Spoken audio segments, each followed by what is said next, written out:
Hi, my name is Victoria Bledsoe. Today we are going to be looking at an example of communication privacy management theory. We're going to be interviewing a mother, Sarah Fowler, and her 17-year-old daughter, Caroline, about a conflict that they've recently been facing. Caroline was using a Tinder account to talk to and meet older men, and her mother found out and was very upset by this. The things that happened afterwards we'll see in the video, and we're going to be using boundary management, boundary coordination, and boundary formation to explain what could have made the situation gone better and how we can fix it. Hi, I'm Logan Welch, and this is Caroline, and she'll be telling us about the situation going on with her mom. Okay, so I just broke up with my boyfriend, and my friend told me that it'd be a really good idea to start meeting people and to get a Tinder because, it's easy to meet people that way, And then, I met this guy, he's 21, we were gonna meet up, and then my mom found out that I got a Tinder. Mrs. Fowler, can you tell me what's going on? So my daughter Caroline got a Tinder. As you know, I think you spoke to her, but it's really concerning to me because she is 17 years old.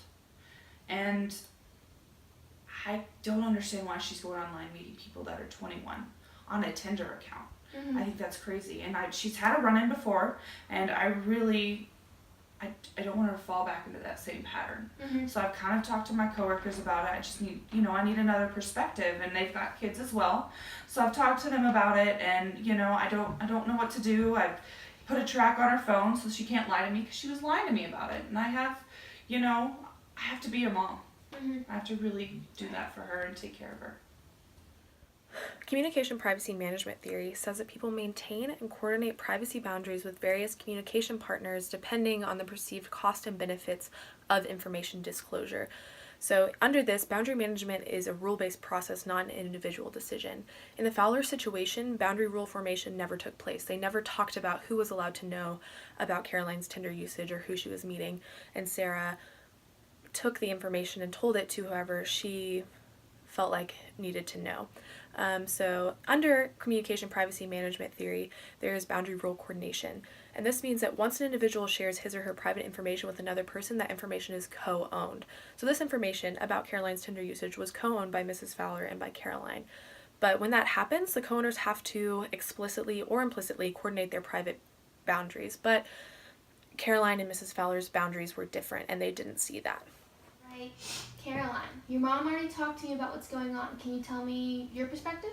Yeah, well, she now clearly doesn't trust me because, I got a Tinder and I know that was kind of wrong, but I feel like she was just spreading my personal business and she was talking about it with everybody at work, and I go to school with their kids, so now everybody knows my business, and I just don't really think that was an easy way to resolve the situation, Caroline and Mrs. Fowler had differences in what they perceived to be their boundary permeability. Boundary permeability is how open, flexible, or closed someone sees their boundaries as. This can be internal boundaries within a family or external boundaries to the outside world. So Caroline believed because of her mom's reaction, she had a closed boundary between herself and her parents, while Mrs. Fowler had a pretty flexible boundary in between herself and the world. And these were different, which caused boundary turbulence, which is an issue based upon the boundaries that have been set up. And because the boundaries were not formed really or coordinated very well in the first place, that's why it was so easy for boundary turbulence to take place. All right. So, Caroline, how do you think you and your mom can resolve this conflict? Well, I feel like if she came and talked to me about it first before, going to her coworkers and telling all my personal business, I think it would have been a little bit better. I shut down because she just told everybody everything, and then they told their kids, and then that got to everybody at school, and... It got to the kids at school? Yes, Mom. I go to school with your work friends. I am so sorry. I didn't realize that had happened, and man, oh my gosh. So the key to avoiding boundary turbulence is not oversharing, but the issue here was that the mother and daughter had a miscommunication of boundary ownership. Mrs. Fowler thought she automatically owned the information, while her daughter did not think so.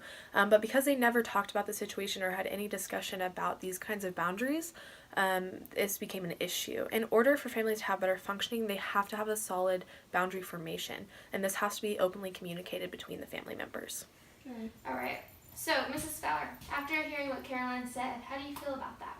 You know, I honestly never thought about it that way. I haven't been 17 in, oh my gosh, about 20 years, you know, and I'm really happy that she shared that with me. And an open line of communication is important in any kind of conflict resolution. And, you know, if I do something wrong, you just gotta let me know. And I don't mean to hurt your feelings, and I don't mean to do anything. And I understand, you know, things like that scares me. I love you. And I don't want you going to meet somebody online, because they might not be 21, they might be 37 and have 26 cats and live in their mom's basement. We don't want that. Okay, Mom, I'm sorry. I realized it was wrong. Okay. Be safe. I love you. Love you. So in communication privacy management theory, there's also the concept of boundary linkage, and this is how two people bond through an association of a boundary. So if Mrs. Fowler and Caroline had actually talked about this boundary and created it together, they would have had a closer bond, and so this boundary turbulence, even if it had still happened, wouldn't have been as divisive between their family. So the family just really needs to embrace an open communication internal boundary so that they are able to talk about these things, and Mrs. Fowler needs to recognize how flexible the external boundary between their family and the world should be.